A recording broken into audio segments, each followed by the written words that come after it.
বাংলাদেশের ছাত্র রাজনীতির ইতিহাসে নতুন অধ্যায়। ডাকসুর ভিপি নির্বাচিত হয়ে একের পর এক চমক দেখাচ্ছেন মোহাম্মদ আবু সাদিক কায়েম, যিনি নতুন প্রজন্মের কাছে এক ভিন্ন সম্ভাবনার প্রতীক হয়ে উঠেছেন।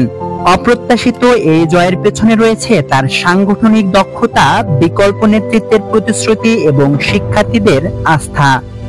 ভিপি হওয়ার পর থেকে সাদিক কায়েম বাস্তবায়ন করেছেন একের পর এক ইতিবাচক পদক্ষেপ। ক্যাম্পাসে বিশুদ্ধ পানি নিশ্চিত করতে দিয়েছেন পানির ফিল্টার।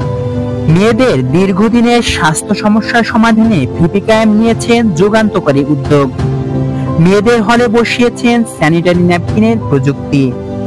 এই পদক্ষেপ শিক্ষার্থীদের কাছে এনেছে ভীষণ স্বস্তি। ঢাকা বিশ্ববিদ্যালয়ের দীর্ঘদিনের গণরুম সংস্কৃতি বিলুপ্ত করে নতুন থাকার ব্যবস্থা গড়ে তুলেছেন তিনি।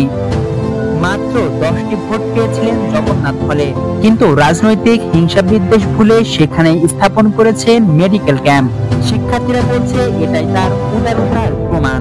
শিক্ষার্থীদের মাঝে স্বাস্থ্য সচেতনতা ছড়িয়ে দিতে সাদিক কায়েম ব্যবস্থা করেছেন 50% ছাড়ে ইবনে সিনা হাসপাতালে সকল স্বাস্থ্য পরীক্ষা নেওয়ার সুযোগ, যা শিক্ষার্থীদের মাঝে ব্যাপক সাড়া ফেলেছে।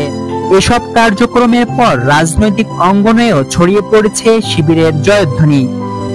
ক্যাম্পাসে প্রতিধ্বনিত হচ্ছে নতুন নেতৃত্বের স্লোগান। আড়ালে থাকা এক শিবির কর্মী থেকে আজ ডাকসুর ভিপি। শিক্ষার্থীদের ভালোবাসা, আস্থা আর আবেগের নাম হয়ে উঠেছেন আবু সাদিক কায়েম। এখন প্রশ্ন, এই বিকল্প নেতৃত্ব কি সত্যি দেশের ভবিষ্যৎ নির্ধারণে নতুন দিশা দেখাবে?